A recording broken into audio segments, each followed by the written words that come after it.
Direction la Belgique, chez un jeune éleveur de Brahma motivé, Jonathan Jadot.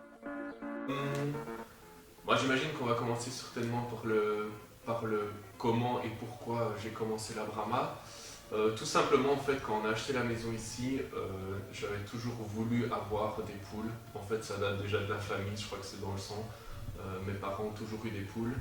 Et, euh, et on a commencé dans le jardin à mettre les poules entre guillemets classiques que tout le monde a, les rousses, les Sussex. Et j'ai craqué un jour sur un coq que j'ai vu à donner sur internet.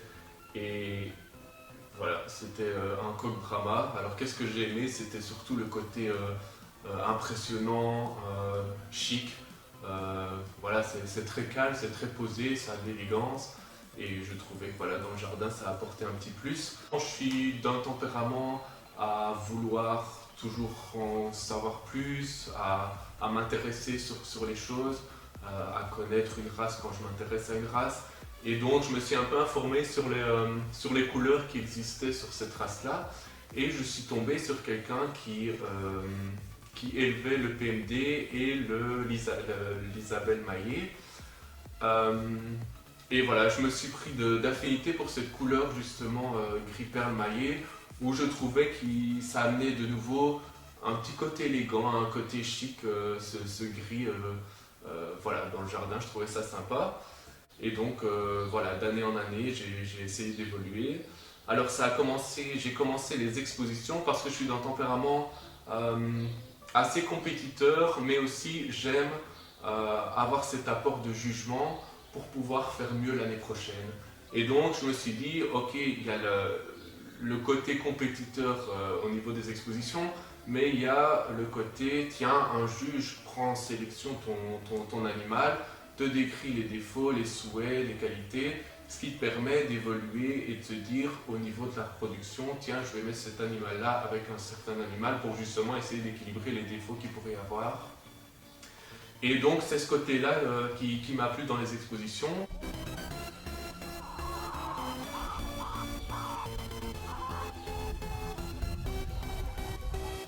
J'ai la chance de pouvoir avoir une motivation qui est peut-être un peu plus débordante en tant que jeune au niveau de l'aviculture. Et on comprendra vite que je suis vite passionné par la compétition, mais aussi pour bien faire dans ce que j'entreprends. Je suis quelqu'un d'assez perfectionniste sur justement les critères de la race. Euh, Avant de me lancer dans quelque chose, je me suis vraiment informé sur le standard en tant que tel, déjà pour une poule Brahma de base, et puis après vraiment les critères qui sont spécifiques aux différentes couleurs. J'ai vraiment été bien aidé à ce niveau-là par des gens qui s'y connaissent énormément, dont Sébastien Libens au tout départ, et évidemment Mathieu Le Ridan qui m'a toujours bien aidé, aiguillé, qui a toujours pris la peine de me conseiller et de faire en sorte que ma sélection soit au top.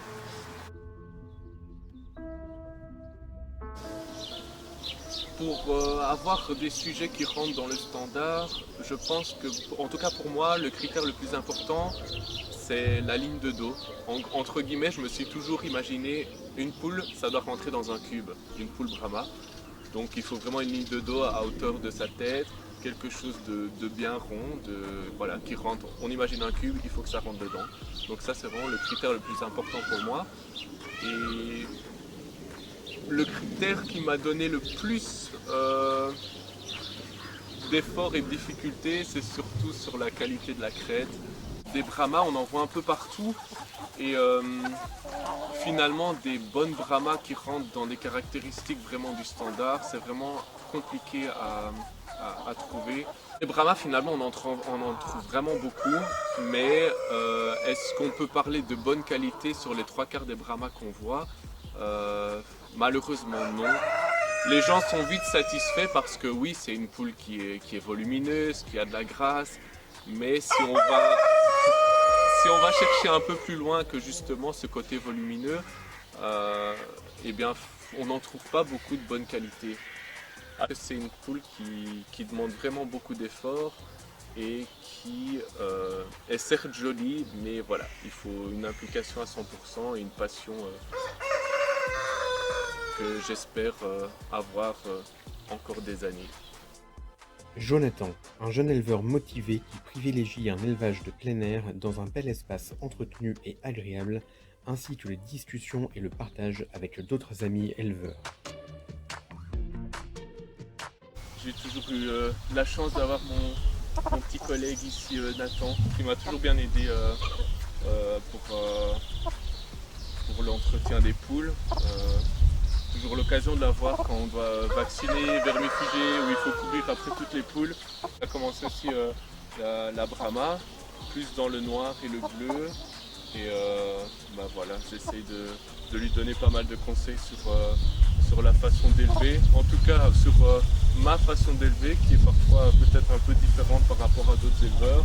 Grâce à toi, moi j'ai pu élever la race que je voulais depuis le début, puis après j'ai pu sélectionner, puis après j'ai pu aller en exposition avec toi, c'est avec toi que j'ai fait mes premières expositions, que j'ai rencontré les nouveaux éleveurs et voilà, après je suis sur ma lancée. J'ai eu l'opportunité entre guillemets de pouvoir bien évoluer au niveau de la couleur Isabelle gris perle, qu'on regardera un peu tout à l'heure ensemble. Et alors, voilà, j'avais lancé l'homologation qui a été approuvée avec Cindy Vanille, avec qui je m'entends vraiment très très bien, qui est une très chouette éleveuse dans la même optique que moi, dans la façon d'élever. La perdrix gris perle doré clair maillé, plus couramment appelée Isabelle. Parlons-en justement. Pourquoi maillé? Tout simplement, on parle du dessin présent sur chaque plume. En gros, c'est une alternance de couleurs entre le gris, le beige, on dit maillé doré, donc gris perle doré ici parce que on la travaille de base avec la PMD. Généralement, il y a toujours une couleur qui prédomine et généralement c'est le gris.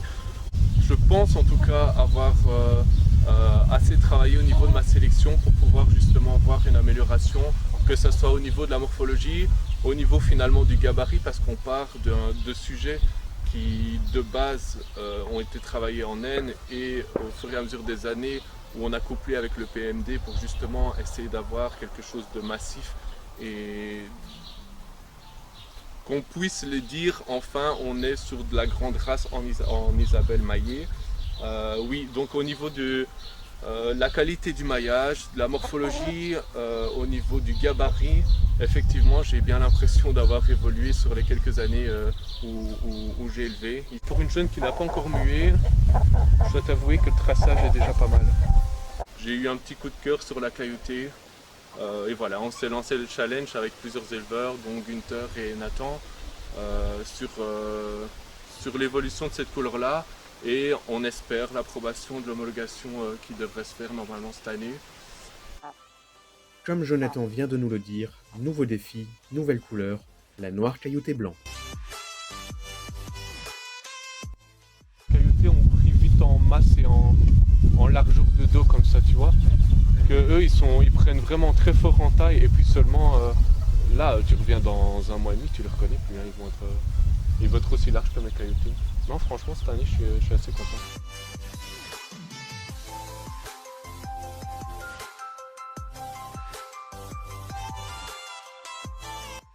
Elle, je l'ai gardée vraiment pour son côté cubique au niveau de la tête et c'est une des toutes premières que j'ai eues au niveau de cette couleur là, donc cette petite mémère restera ici à vie, je pense. C'est le petit côté sentimental.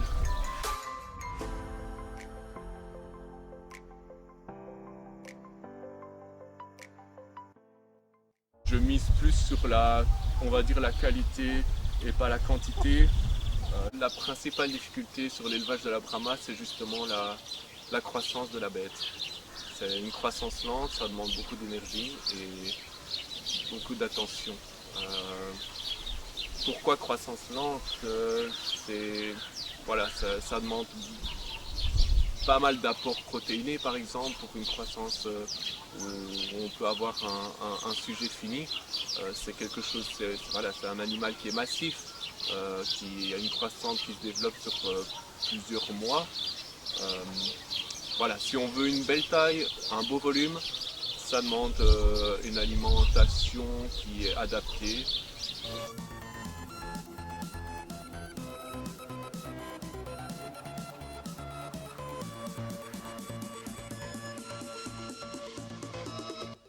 Jonathan élève exclusivement de la Brahma, ainsi que quelques pans. Et les expositions dans tout ça? Et mes premières expos, c'était au PDK, qui est un club vraiment que j'apprécie énormément, tant sur le côté humain que sur la qualité de ces expositions. C'est très amical, c'est très bien fini, enfin, il y a un suivi qui est vraiment très très bien. Et donc j'ai commencé avec ces expos-là, où j'ai reçu des prix, entre guillemets, pour des animaux qui n'étaient pas homologués, parce que la couleur gris perle maillé n'était pas encore homologuée à ce moment-là. Et donc voilà, ma base n'était pas encore d'homologuer, mais de me dire, tiens, c'est vrai que je vais évoluer. Et l'année suivante, j'ai essayé d'évoluer un peu plus, et c'est là qu'on m'a dit, mais Jonathan, pourquoi est-ce que tu ne penses pas à homologuer cette couleur-là? Et homologation que j'ai fait avec Cindy Vanel, qui est une éleveuse que j'adore. On est vraiment, au-delà de l'élevage, on a vraiment lié d'amitié, et c'est vraiment quelqu'un que j'apprécie énormément et qui m'a aidé aussi au niveau du travail d'Isabelle Maillet, parce que c'est quelque chose qu'elle fait depuis des années, donc je la remercie vraiment. Et donc on s'est lancé dans l'homologation qui a été approuvée, donc très très chouette. Et donc voilà, je me suis mis encore un objectif en plus en me disant, le Graal que j'aimerais bien, c'est être champion d'Europe, qui est quand même un titre où tu dois fournir quand même un travail important pour y arriver. Et j'y suis arrivé avec mon plus grand bonheur en 2021, donc l'année passée. Quand tu fais un travail, il faut être fier aussi parfois des prix que tu peux recevoir. Alors ça paraît un peu, voilà, une photo de poule dans un cadre, ça peut faire rire des gens, mais je trouve que les éleveurs qui voilà, font ça aussi pour la compétition ou le bien de ces poules, me comprendront que c'est un aboutissement du travail fourni, parce qu'il faut savoir quand même que voilà, l'élevage, on se dirait tiens, on a 2 poules et un coq, on va sortir des poussins, mais c'est bien plus que ça. C'est un travail au quotidien, que ce soit de la sortie de l'œuf jusqu'à la sélection, jusqu'à la reproduction. Et donc voilà, j'ai essayé de mettre un peu en avant les différents prix que j'ai pu avoir au fur et à mesure des années. Mais donc ici, avoir vraiment le Graal entre guillemets du travail que je voulais fournir, c'est vraiment le diplôme de champion d'Europe avec la poule qui reçoit le prix. Et alors, mention vraiment que j'ai envie de faire, au-delà d'une parenthèse, c'est vraiment remercier finalement le Brahma Club belge, qui est pour moi, entre guillemets, la grande famille qui reprend tous les éleveurs passionnés de cette race Brahma. Et voilà, je suis dans une optique où je n'ai pas envie de grandir solitairement dans mon jardin. J'aime bien partager, et je trouve que justement le Brahma Club permet cette perspective de pouvoir échanger de manière très constructive avec d'autres éleveurs. Et donc voilà, ils sont toujours vraiment derrière leurs membres, ils sont toujours là pour aider. Qu'est-ce qu'on pourrait me souhaiter pour les années à venir? En tant qu'éleveur, je pense que c'est voilà, le Graal que j'ai eu en Isabelle, le faire en caillouté. Voilà, je me lance dans une nouvelle couleur, pourquoi pas.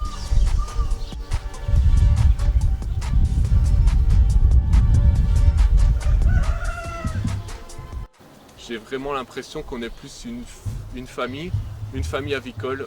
Chaque année, on a l'occasion de se recroiser, plutôt au niveau des expos, au niveau des journées jeunes.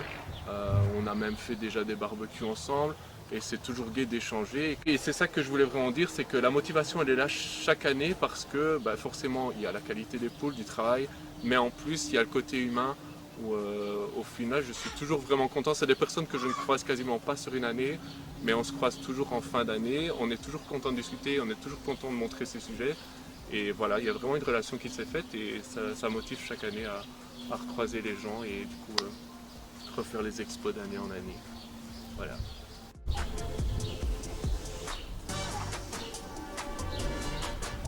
On se donne l'image des expositions avicoles de personnes d'un certain âge, de retraités, d'un passe-temps de retraités, je n'en sais rien.